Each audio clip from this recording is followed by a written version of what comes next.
नमस्कार विद्यार्थियों, हिंदी मीडियम कक्षा 10 विषय सामाजिक विज्ञान पाठ 16। तो आज हम यहाँ पे जो है पाठ 16 में आर्थिक उदारीकरण और वैश्वीकरण की नीति जो है वह क्या है, किस तरह से अपनाई गई, उसके विषय में जानेंगे। भारत ने 1947 में आज़ादी प्राप्त करके तेजी से आर्थिक विकास करने के लिए हमारी सरकार द्वारा आयोजन का मार्ग स्वीकार किया गया। एक के बाद एक पंचवर्षीय योजनाओं के अमल के द्वारा तीव्र आर्थिक विकास प्राप्त करने का कार्य हाथ में लिया गया। इसके लिए वित्तीय नीति, राजकोषीय नीति और औद्योगिक नीतियों की समय समय पर घोषणाएं की गई, परंतु अनेक योजनाएं पूरी हुई तब तक सच्चे अर्थों में आर्थिक विकास साधने में सफलता नहीं मिली। इसलिए सरकार ने असफलताओं के कारणों की जांच की, भूतकाल में की गई भूलों को सुधार करने के लिए भिन्न भिन्न आर्थिक नीतियों को नया संचालक देने का निश्चय किया। इसके अधीन 1991 में औद्योगिक नीति में आर्थिक विकास को पोषक बने ऐसे आर्थिक सुधार लागू किए गए जिन्हें उदारीकरण, निजीकरण और वैश्वीकरण के रूप में पहचाना जाता है।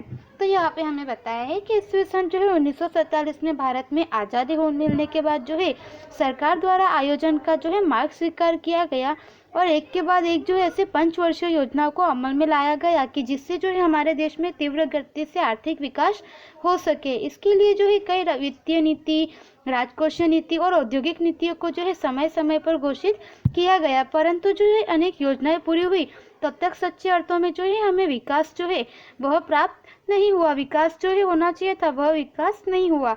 इसीलिए सरकार ने जो है असफलता के कारणों की जांच की और भूतकाल में की गई भूलों को सुधारने के लिए जो है कई अलग अलग नीतियों को नया संचालक देने का निश्चय किया। इसके अधीन में जो है 1991 में औद्योगिक नीति के आर्थिक विकास को जो है पोषक बने ऐसे आर्थिक सुधार जो है लागू किए जिन्हें की जो है उदारीकरण, वैश्वीकरण और निजीकरण के और जो है वैश्वीकरण निजीकरण के रूप में पहचाना जाता है। तो यहाँ पे हम सबसे पहले जो है आर्थिक उदारीकरण के विषय में जानेंगे। सरकार औद्योगिक नीति द्वारा निजी क्षेत्र पर के अंकुशों को और नियंत्रणों में क्रमशः कमी करे और विकास को प्रोत्साहित करे, उसे उदारीकरण की नीति के रूप में पहचाना जाता है। तो यहाँ पे हमें बताया कि सरकार जो है औद्योगिक नीति द्वारा निजी क्षेत्र पर के अंकुशों और नियंत्रणों में जो है कमी करे कि निजी क्षेत्र में जो व्यापार बिजनेस चल रहा है वहाँ पे भी जो है सरकार हस्तक्षेप करे, तो उस पर से जो सरकार अपने हस्तक्षेप में कमी करे और जो है वहाँ के विकास को प्रोत्साहित करे। ऐसी जो नीति अपनाई गई उसे जो है उदारीकरण के रूप में जाना जाता है। शुरुआत के चरण में उदारीकरण के अधीन जो आर्थिक सुधार अपनाए गए थे वे निम्नानुसार थे। 18 उद्योग सार्वजनिक साहस के लिए आरक्षित थे। इनके अलावा अन्य उद्योगों के लिए परवाना पद्धति को समाप्त किया गया। तो यहाँ पे हमें बताया कि 18 उद्योग जो है वे सार्वजनिक साहस के लिए आरक्षित रखे गए थे और उसके अलावा जो है अन्य उद्योगों के लिए जो है यहाँ पे परवानगी जो यहाँ पे होती है उस पद्धति को समाप्त किया गया था कि उन्हें जो है आगे अब किसी की भी परमिशन लेने की आवश्यकता नहीं होगी। ये 18 उद्योगों को ही जो है आरक्षित रखा गया था। रेलवे, अणुक्षेत्र और संरक्षण के सिवाय सभी क्षेत्र निजी क्षेत्र के लिए खोल दिए गए थे। तो यहाँ पे हमें बताया कि रेलवे पर जो है अणु क्षेत्र और संरक्षण के जो क्षेत्र है इन क्षेत्रों पे जो है सरकार का जो है वह नियंत्रण रहेगा और इसके अलावा के जो यहाँ पे जो सभी क्षेत्र है उन पर जो है निजी क्षेत्र के लिए उन्हें खोल दिया गया था। उद्योगों के लिए जो है अनिवार्य पंजीकरण पद प्रथा जो है वह रद्द कर दी गई थी कि उद्योगों का जो है यहाँ पे जो पंजीकरण करवाना अनिवार्य था वह जो है यहाँ पे उस प्रथा को बंद कर दिया गया था। प्रदूषण न फैले और पर्यावरण के लिए खतरा न हो ऐसे उद्योग स्थापित करने के लिए केंद्र सरकार की मंजूरी प्राप्त करने की व्यवस्था को रद्द की गई। तो यहाँ पे हमें बताया कि प्रदूषण न फैले और पर्यावरण के लिए जो है खतरा ना हो, जो इको फ्रेंडली यहाँ पे विकास हो, उस तरह से विकास हो, ऐसे उद्योगों को स्थापित करने के लिए जो है केंद्र सरकार की मंजूरी प्राप्त करने की जो है व्यवस्था जो थी उसको भी रद्द कर दी गई कि ऐसे जो है यहाँ पे जो भी क्षेत्र वगैरह उन्हें जो है यहाँ पे केंद्र सरकार की मंजूरी प्राप्त करने की आवश्यकता नहीं होगी, वे निजी स्वरूप में जो है यहाँ पे शुरू कर सकते हैं। उसके बाद यहाँ पे हमें उदारीकरण के लाभ बताए गए हैं। उदारीकरण के कारण निजी क्षेत्रों को मुक्त विकास के अवसर प्राप्त हुए, जिसमें उत्पादन में वृद्धि हुई। तो यहाँ पे हमें बताया कि उदारीकरण जो हुआ उसके कारण जो है निजी क्षेत्र जो थे वो सभी को मुक्त विकास के लिए जो अवसर प्राप्त हुए। वे जो है अपने तरफ से जो है जो भी विकास कर सकते थे वह अवसर जो है प्राप्त हुए, तो उन्होंने विकास किया, जिससे कि जो उत्पादन था उत्पादन में वृद्धि हुई। उदारीकरण की नीति को स्वीकार करने से विदेशी व्यापार को बल मिलना शुरू हुआ और विदेशी व्यापार में वृद्धि हुई। तो यहाँ पे हमें बताया है कि उदारीकरण की नीति को स्वीकार करने से जो है विदेशी व्यापार को भी बल मिलना शुरू हुआ और विदेशी व्यापार जो था उसमें भी वृद्धि हुई कि देश में जो है आयात निर्यात दूसरे देशों के साथ जो है वह अंतर्राष्ट्रीय व्यापार जो है वह बढ़ा। विदेशी व्यापार में वृद्धि होने से विदेशी मुद्रा के आरक्षण में वृद्धि हुई। तो यहाँ पे हमें बताया कि जैसे विदेशों के साथ जो है हमारा अंतर्राष्ट्रीय व्यापार संबंध जुड़ा, जिसकी वजह से जो है हम निर्यात वगैरह करते हैं, तो जिसमें जो है हमें विदेशी मुद्रा प्राप्त होती है, जो कि जो है हमारे विदेशी मुद्रा के आरक्षण में भी वृद्धि हुई। उदारीकरण के परिणाम स्वरूप देश में आंतरिक ढांचागत सुविधाएं बढ़ी। तो यहाँ पे हमें बताया कि देश की जो आंतरिक सुविधाएं थी ढांचागत, उन सभी का जो है यहाँ पे देश में विकास हुआ और उन सभी सुविधाओं में जो है यहाँ पे वह सुविधाएं बढ़ी। तो इस तरह से उदारीकरण के जो है लाभ हमें बताए गए हैं। अब हम यहाँ पे जो है उदारीकरण के हानि जानेंगे कि उदारीकरण से जो है कौन कौन से हानि होते हैं। निजी क्षेत्र पर अंकुश घटने के उपरांत एकाधिकार की बुराई में कमी नहीं हो सकी। तो यहाँ पे हमें बताया कि निजी क्षेत्र जो है उस पर से सरकार का अंकुश घटने की वजह से जो है एकाधिकार में जो बुराई थी उसमें जो है कमी नहीं हो सकी। मात्र औद्योगिक क्षेत्र पर ही ध्यान देने से भारत कृषि क्षेत्र में विकास में पीछे रहा। तो हमें यहाँ पे बताया कि औद्योगिक क्षेत्र पर जो है सरकार द्वारा अधिक ध्यान दिया गया था, जिसकी वजह से जो है यहाँ पे भारत कृषि के क्षेत्र में जो है जितना विकास होना चाहिए था उतना विकास नहीं हुआ, उस क्षेत्र में उसका विकास जो है पीछे रहा। आय की जो असमानता थी उसमें भी वृद्धि हुई कि जो गरीब थे वे अधिक गरीब होते गए और जो धनी थे वे अधिक धनी होते गए। तो इस तरह से आय की जो असमानता थी उसमें भी वृद्धि होती गई। आयात बढ़ने से और निर्यात घटने से विदेशी कर्ज में वृद्धि हुई। तो यहाँ पे हमें बताया कि हमारा देश जो था निर्यात जो है कम चीज वस्तु और कम उत्पादनों का निर्यात करता था और आयात जो है दूसरे देशों से अधिक करता था। तो आयात बढ़ने से और निर्यात घटने की वजह से हमारा जो विदेशी कर्ज था उसमें भी वृद्धि हुई थी। अब हम यहाँ पे जो है निजीकरण के विषय में जानेंगे। निजीकरण अर्थात ऐसी प्रक्रिया जिसमें राज्य के स्वामित्व के औद्योगिक साहसों की मालिकी अथवा संचालन निजी क्षेत्र को सौंप दिया जाता है। निजीकरण दो मार्गों से होता है। तो यहाँ पे हमें बताया कि निजीकरण यानी कि ऐसी प्रक्रिया जिसमें कि राज्य के स्वामित्व और औद्योगिक साहसों की जो मालिकी जो पहले राज्य सरकार के हाथ में थी वह राज्य से हटाकर जो है संचालन या निजी क्षेत्र को सौंप दिया जाता है। और ऐसे जो है निजीकरण दो मार्गों से होता है। पहला जो सार्वजनिक साहसों के लिए आरक्षित हो वे क्षेत्र निजी भाग के लिए खुले रखे जाते हैं। तो यहाँ पे हमें बताया कि पहला जो कि सार्वजनिक क्षेत्रों के लिए सार्वजनिक साहसों के लिए आरक्षित हो वे निजी विभाग के लिए खुले रखे जाते हैं।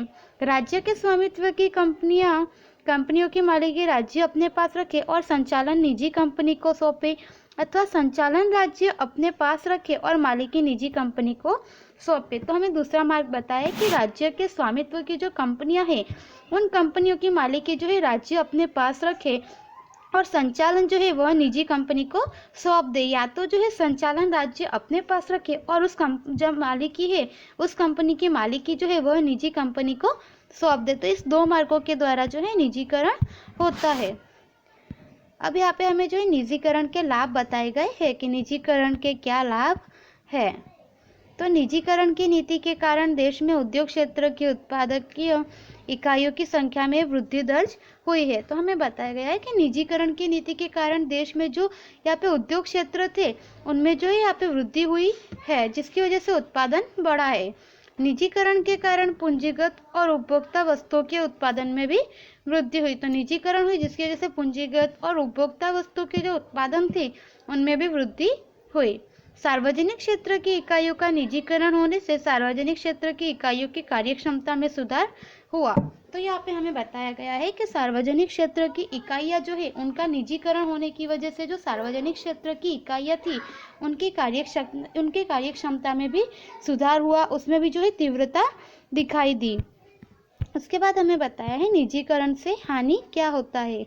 तो निजीकरण के कारण जो है आर्थिक सत्ता का केंद्रीकरण हुआ, जिसमें एकाधिकार को वेग मिला। तो यहाँ पे हमें बताया गया है कि निजीकरण के जो है उसकी वजह से आर्थिक सत्ता जो है उसका केंद्रीकरण हुआ और एकाधिकार यानी कि किसी एक ही व्यक्ति का जो है कंपनी पर यहाँ पे अधिकार वगैरह होता है, उनको जो है वेग मिला, जिसकी वजह से जो कई लोगों का जो है उनका शोषण भी होता है।